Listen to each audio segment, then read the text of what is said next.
Ce plan vidéo est une énorme arnaque. Je vais t'expliquer pourquoi et surtout comment y arriver. C'est parti! Cette face caméra que je fais avec toi est une énorme arnaque et pourtant elle contient une technique importante à mettre en application dès l'instant où tu viens à filmer une personne. Mais avant de découvrir celle-ci, tu vas devoir attendre quelques instants de façon à aller plus loin dans l'apprentissage et je vais venir ici t'expliquer la nature de l'agencement lumière et surtout de l'agencement audio. Il faut s'imaginer ici étant dans un endroit hyper exigu, ce qui n'est pas forcément le cas, mais on va venir imaginer que je n'ai quasiment pas de place pour l'agencement de mon setup face caméra. Et oui, l'envers du décor est bien moins sexy que la face caméra que tu viens de voir. Mais c'est aussi important à travers ces petits making-of, de comprendre comment on arrive à transformer n'importe quel endroit, en l'occurrence ici ma cave, en quelque chose d'assez plaisant. Dès l'instant où on comprend la lumière, ainsi que comment fonctionnent nos objectifs, on arrive à transformer n'importe quel endroit. Je vais venir ici t'expliquer comment fonctionne le setup que j'ai mis en place. De nouveau, un setup assez basique.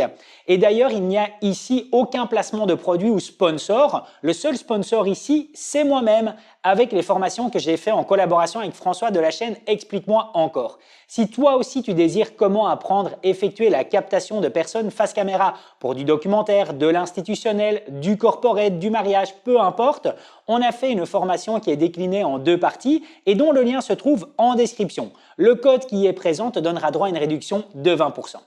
Alors, comment fonctionne le setup que j'ai mis ici en place pour cette face caméra?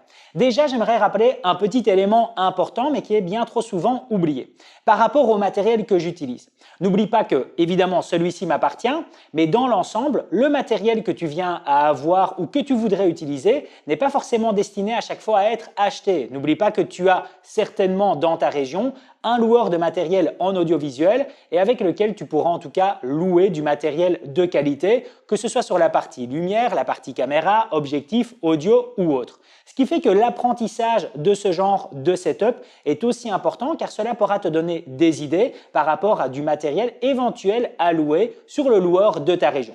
Maintenant que cela est dit, je vais venir attaquer sur la partie caméra. La caméra que j'utilise ici est la Canon C70. C'est vraiment la caméra en tout cas que j'affectionne le plus pour effectuer la prise de ce genre de face caméra. J'ai une très belle dynamique à travers celle-ci et puis surtout, j'ai les mini XLR qui sont présents pour la partie captation audio. Au niveau de l'optique, je retrouve ici mon fidèle Sigma 50 mm à ouverture 1.4. C'est une optique que j'adore, que j'affectionne énormément dès l'instant où je viens à filmer une personne due à sa grande ouverture 1.4 car ça permet justement de détacher le sujet de l'arrière-fond et de littéralement transformer n'importe quel endroit. Et c'est ça qui est vraiment plaisant avec celle-ci.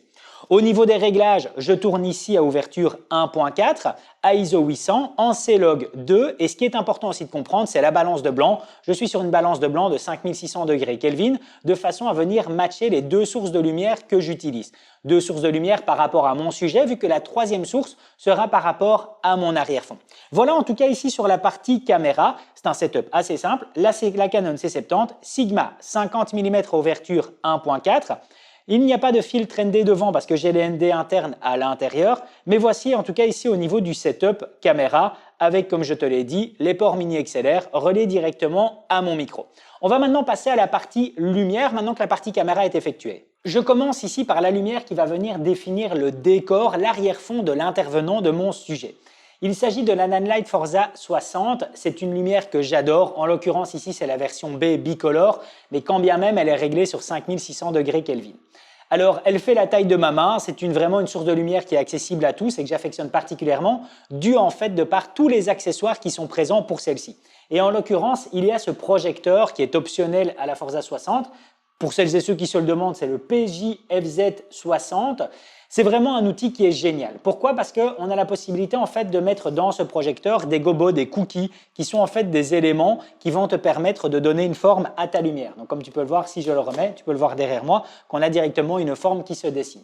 Alors bien entendu, on a aussi les couteaux qui sont présents sur le côté. Les couteaux vont te permettre de venir dessiner ta lumière. Tu peux voir que ici, j'ai réduit cela à un demi-cercle. Donc on a 4 couteaux qui sont présents et qui vont me permettre justement de venir dessiner cette lumière en arrière-fond et de la travailler. Devant, j'ai placé tout simplement une gélatine rouge. Donc ici, on n'est pas sur la Nanlite Forza 60C, le modèle C, lui est RGBW. Ici, c'est vraiment la version bicolore classique. même la classique fonctionne, et j'ai placé une gélatine rouge parce que j'avais justement envie de venir donner ce ton, cette tonalité dans cette face caméra. Donc ça c'est vraiment la lumière qui fonctionne pour mon arrière-fond. Elle est réglée à pleine puissance et fonctionne sur secteur ici, donc on est à 100%, que ce soit sur l'intensité. Donc on a quelque chose qui fonctionne assez simple, qui est surtout très léger, c'est ça que j'apprécie avec ce modèle-là, et qui va être placé, surtout tu dois comprendre cela, assez loin de mon arrière-fond. Donc, c'est-à-dire que par rapport à mon arrière-fond, j'estime qu'on a peut-être, oui, l'équivalent de peut-être 5 mètres par rapport à l'arrière-fond. Pourquoi est-ce que c'est important en tout cas d'avoir cette distance? Eh bien, tout simplement parce que si je n'avais pas ces 5 mètres, le sujet, donc la forme, le gobo, serait dessiné de façon bien plus petite. Plus tu vas venir reculer, plus le dessin va être important. Donc voilà, j'ai passé celui-ci au final devant moi. Donc c'est-à-dire que par rapport à là où je me situe pour la face caméra, il est placé l'équivalent de 1 mètre devant, sur le côté bien entendu, mais ce qui fait qu'il faut quand même avoir une certaine profondeur au niveau de l'endroit dans lequel tu vas te trouver pour justement venir mettre cela ici. Concernant l'agencement de lumière pour ton intervenant, en l'occurrence ici moi-même, j'utilise au final 2 sources de lumière. La première, comme Keylight, sera ici cette lumière de chez Falcon Eyes. Si tu désires en savoir un peu plus sur elle, je te remets ici le lien vers une vidéo dans laquelle en fait il s'agit de nouveau d'un tutoriel avec une explication complète sur un setup de lumière et surtout dans lequel je rentre en détail sur les explications techniques liées à cette lampe qui est un peu spéciale parce qu'en fait à l'intérieur tu vas retrouver un élément gonflable, une espèce de bouée qui servira au niveau du modifieur pour ta source de lumière. Je vais venir avoir celle-ci qui est réglée sur 5600 degrés Kelvin et que je vais avoir une intensité de 7%.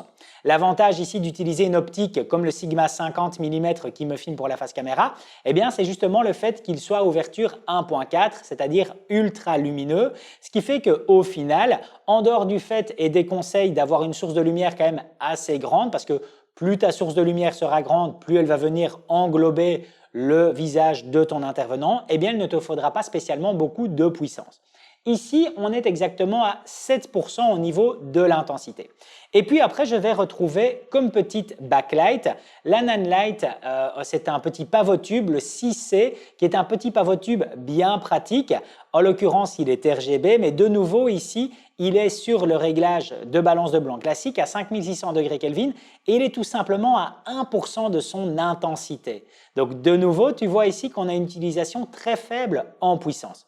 Tu retrouves par-dessus un petit élément supplémentaire optionnel qui est un modifieur qui va vraiment permettre de concentrer en fait le jet de lumière sur ma joue et ne pas venir en fait s'étaler complètement sur le sujet, en l'occurrence ici moi-même. Pour la partie audio, on va retrouver mon micro Octava MK012 et que je soupçonne avoir un petit sifflement. Je pense que j'ai eu une utilisation un tout petit peu trop intensive sur les quelques jours qui ont passé. Donc si tu as entendu en tout cas dans la face caméra un petit sifflement, je m'en excuse. Je le soupçonne en tout cas d'avoir un petit défaut et j'espère en tout cas régler cela dans les quelques jours, si pas éventuellement en recommander. Mais voilà. Il est directement lié ici à ma Canon C70 via un câble XLR, donc quelque chose d'assez basique. Ce que j'aime ici avec ce setup, c'est qu'au final, j'ai une lumière en 2 points. J'ai vraiment ma keylight ainsi que ma backlight. Je n'ai pas d'élément supplémentaire. L'élément supplémentaire, c'est vraiment l'élément qui me permet de déterminer mon décor. On l'a vu juste avant avec la Nanlite Forza 60.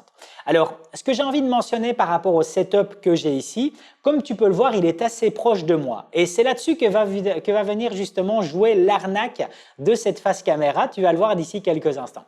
Mais ce que j'ai voulu ici recréer, c'est imaginer se retrouver par exemple, éventuellement dans le hall d'un hôtel, par exemple dans les halls d'une chambre, dans tout ce qui est justement étage d'hôtel, étage de chambre d'hôtel, dans lesquels tu as des halls qui sont assez exigus, tu as une belle profondeur de champ qui est présent, mais ils sont assez exigus et au final, tu n'as pas beaucoup de place. Alors, je te donne l'exemple d'un hall d'hôtel, mais bien entendu, il y a plein d'autres endroits où on se retrouve avec très peu de largeur. C'est pour ça que je voulais faire justement cette vidéo, c'est pour te montrer comment on peut régler un problème lié à la largeur, c'est-à-dire dès l'instant où tu viens ramener tout le setup, tout ton agencement de lumière et d'audio près de ton sujet, parce que tu vas voir que ça peut créer un problème. Maintenant que je t'ai expliqué tout ça, on va voir le problème que cela génère. Maintenant que tu connais l'agencement de ce setup face caméra, tu peux voir que je suis confronté ici à un problème. Se retrouve dans le cadre de mon image, mon micro, ma keylight ainsi que ma backlight. Et pourtant, je vais venir faire disparaître tout ceci.